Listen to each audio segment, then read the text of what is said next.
उत्पीड़न बढ़ गया है तो समझ लो हमारा आवाज़ उन लोगों तक पहुंच रहा है। मतलब वो लोग डर रहे हैं अब हम लोग से डर रहे हैं और उत्पीड़न इसीलिए कर रहे हैं ताकि वो हम लोग को डरा पाए। लेकिन अब ये डर रहे हैं, वो तो धमकी दे रहे हैं आप लोगों को। भाई धमकी दे रहे, धमकी एक बार बताइए, पहले जहां हम लोग कुछ भी करते थे पत्थर मार के डंडा मार के बैठा दिया जाता था।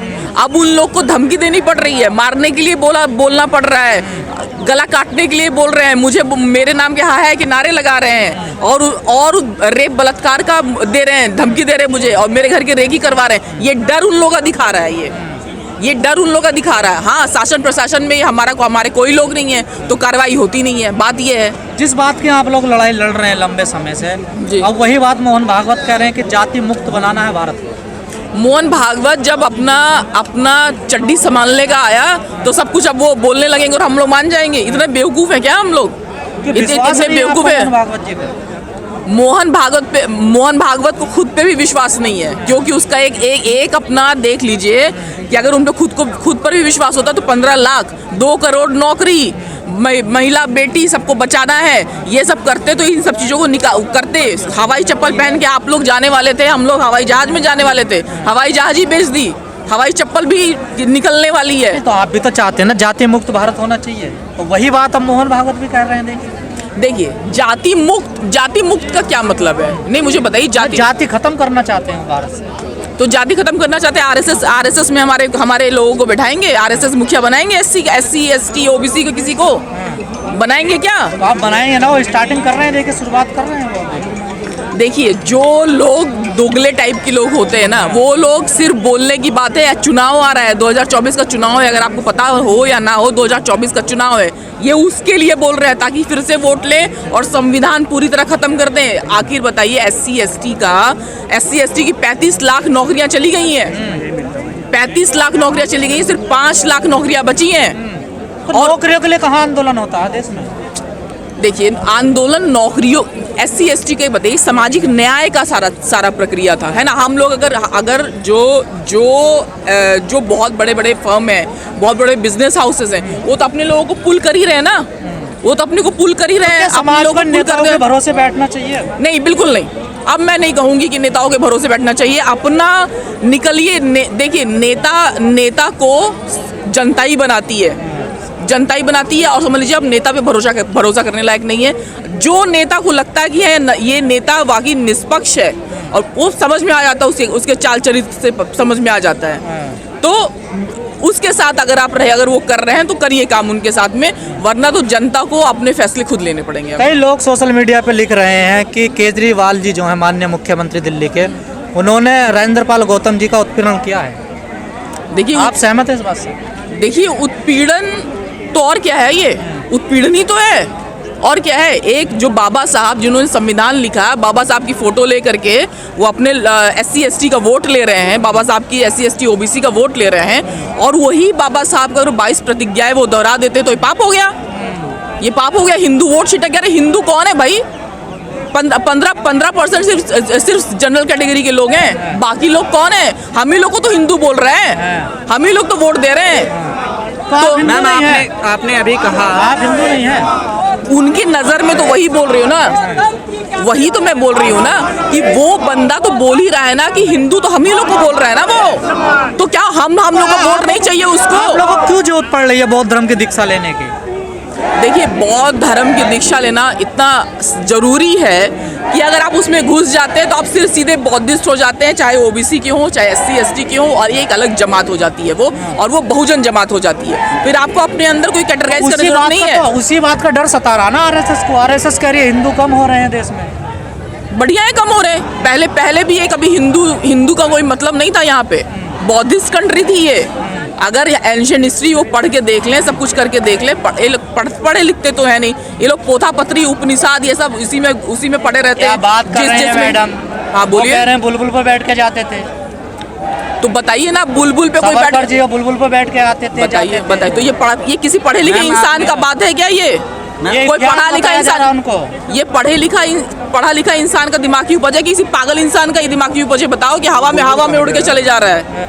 देखिए आज भी हम लोग को नहीं मालूम है कि हम लोग का वोटर लिस्ट से नाम कट रहा है। बताइए आप, 75 साल हो गए ना, 75 साल हो गए आज़ादी को, आज भी हम लोग को पता नहीं चल रहा है कि हमारा वोटर लिस्ट से नाम कट रहा है। उसके ऊपर भी अगर वो जीत जाते हैं तो फिर ईवीएम से खेलते हैं। उसके ऊपर भी अगर उसके ऊपर भी उनको अत्याचार करना होता, अपने पक्ष में वोट करना होता, नहीं दिलवाना होता है वोट, तो SC ST OBC मुस्लिम जाता तो उनको पीटा जाता है और हत्याएं की जाती हैं। तो बताइए, एक वोट ने हम सब लोग को राजा बनाया हुआ है। अगर इसको अभी नहीं पहुंचाने तो ये समझ लीजिए लोकतंत्र का आखिरी पड़ाव चल रहा है जी, आखिरी पड़ाव चल रहा है। फिर अपने बच्चों को भी हम लोग खिला नहीं पाएंगे। और जो यहाँ खड़े होकर बोल रहे हैं ना, आर्टिकल 19 हट गया, इसके बाद यही होगा। अगर 2024 में बीजेपी आ गई, आर्टिकल 19 अगर ये हट गया, और हट ही जाएगा वो, जिस हिसाब से धज्जियां उड़ाई जा रही हैं। और ये आप निजीकरण क्यों हुआ बताइए? देश के भले के लिए हुआ? नहीं।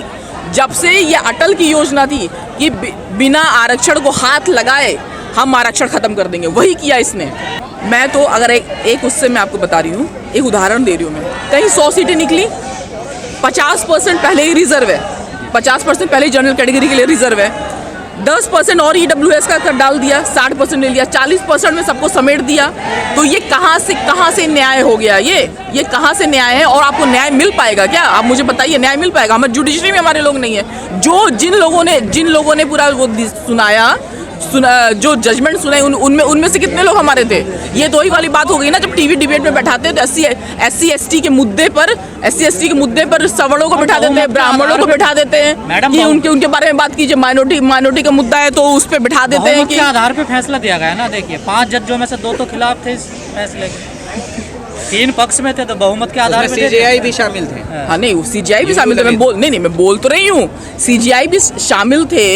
तो अगर एक बात बताइए आप लोग, CJI शामिल थे, उनको क्या दर्द पता है? उनको दर्द पता है? उनको तो जाति की सर्वोच्चता, मतलब उन्होंने वहाँ पे ये दे करके ये किया कि जो जाति की सर्वोच्चता बरकरार है, आर्थिक पे हो या सामाजिक पे, उसको बरकरार रखा गया है। अब जैसे कि आप बोलो कि 40% में सबको समेट दिया गया है और पॉपुलेशन 85% की है, हाँ, तो ये लोग तो, हम लोग तो कभी उभरी नहीं पाएंगे। और जो जिस हिसाब से निजीकरण करके हटा दिए नौकरी से, SC ST को निकलवा दिया गया, क्या नॉर्मल लोगों को जो बड़े बड़े जो बिजनेस ऑफिसर्स है, वहाँ पे भी तो पुल किया जाता है अपने जातियों? हमारे लोग हैं ही कहाँ? तो आपने अपने प्रतिनिधि भेजे थे ना आपकी रक्षा के लिए, वो तो उनकी रक्षा कर रहे हैं। तो देखिए, ये बात को गरियाने से क्या फायदा? आप लोगों को गरियाओ ना। नहीं, बिल्कुल सही कह रहे हैं। अब तो ऐसा टाइम यही आ गया कि जिनको हम लोग भेजते हैं उनके घर के बाहर बैठ जाओ, तुम हमारी बात उठाए क्यों नहीं? तो मतलब अब बिल्कुल लालच में नहीं पड़ना है, किसी भी लालच में, ना शाम का दारू मुर्गा, किसी भी लालच में नहीं। उनके बैठो, हमारी तुमने बात क्यों नहीं रखी, क्यों नहीं उठा हमारी बात रखी, और नहीं रख रहे हो बात, तो अब समझ जाओगे अगली बार से किसको चुनना है। ये जो मनुवादी लोग हैं ना, अब ये राजेंद्र पाल गौतम जी ने क्या ही कहा था, सिर्फ 22 प्रतिज्ञाएं तो दोहराई थी, और क्या कहा था? अब उस पे बोल रहे हैं कि सर उनके 50 लाख का उनके सर पे इनाम रख दिया गया। हाँ, तो मैं तो बोल रही हूँ कि हम लोग वो चवन्नी छाप बाबा का, उसके सर का तो चवन्नी भी नहीं लगाएंगे हम लोग, चवन्नी के लायक भी नहीं है। परमहंस है वो, नहीं, वो चवन्नी, उसको अगर आप देखोगे ना तो बिल्कुल नशे में गांजा फुल करके बैठा, जिस हिसाब से वो बोल रहा है, मैंने भी सुना है, पूरा फुल गांजा करके बैठा हुआ है वो पूरा। तो लाखों लोग उनके विचारों पे चलते हैं। अब देखो, लाखों लोग, कौन लाखों लोग? हम आप चलते हैं? नहीं चलते हैं। और कितनी बड़ी पॉपुलेशन है हमारी, 85% पॉपुलेशन है, कौन से लाखों लोग चलते हैं? संतों की ये भाषा होनी चाहिए, आपको लगता है? देखिए, संतों की ये भाषा तो होनी ही नहीं चाहिए, और सच में वो संत है ही नहीं। अगर संत होता तो ऐसा वो बोलता? वो तो जातिवाद से पीड़ित इंसान है। कार्रवाई भी नहीं हुई उनके ऊपर कोई अभी। देखिए, कार्रवाई कैसे होगी? आप देख रहे हो कि जज आपके न्यायालय में, आपके जुडिशरी में कौन लोग बैठे हुए हैं? हमारे लोग हैं। हमारे तो चाचा ताऊ भी लोग नहीं है जो हम लोग को उठा के जज बना देंगे। उसके लिए आपको चाचा ताऊ आपके होने चाहिए ना जुडिशरी में। हमारे आपके हैं नहीं है, तो कैसे बनेंगे हम लोग? बन पाएंगे? देखिए, उसके लिए तो ये जो सिस्टम है, मोदी जी एक ला रहे थे वहाँ पे कि ये परीक्षा के थ्रू जाना चाहिए जज में, कॉलेजियम सिस्टम खत्म। हाँ, कॉलेजियम सिस्टम खत्म होनी चाहिए, परीक्षा के थ्रू जाना चाहिए, तभी ये हो सकता है। और आप देखिए, UPSC में परीक्षा के थ्रू भी जाते हैं तो क्या होता है? आप बताओ कि मान लो 100 सीटें किसी भी जगह पे, 50 सीटें पहले ही रिजर्व हैं, 50 सीटें पहले ही जनरल कैटेगरी के लिए रिजर्व हैं, 10% ईडब्ल्यूएस आ गया, 60% हो गया, 40 सीटें बची, उसमें ओबीसी, एससी, एसटी, माइनॉरिटी सबको ढकेल दिया गया। बताओ कैसे डेवलपमेंट हो पाएगा? मतलब इन लोगों ने तो जाति जो सर्वोच्चता है वो तो बना के रखी ना, कुछ भी करो लेकिन तुम हमारे नीचे ही रहो। मतलब जाति के कारण सब कुछ हो रहा है। बिल्कुल जाति के कारण हो रहा है। अभी मैंने शंकराचार्य पे क्या बोला था?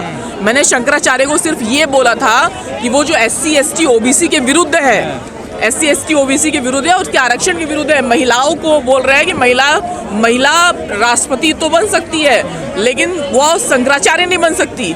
आप बताओ इतना बड़ा धर्म हो गया जो पैदा कर रही है औरत वो अछूत है। हाँ, और तुम उससे पैदा हो करके बहुत बड़े वो बन गए हो, बहुत बड़े तुम सचूत बन गए हो, अच्छे बन गए हो तुम।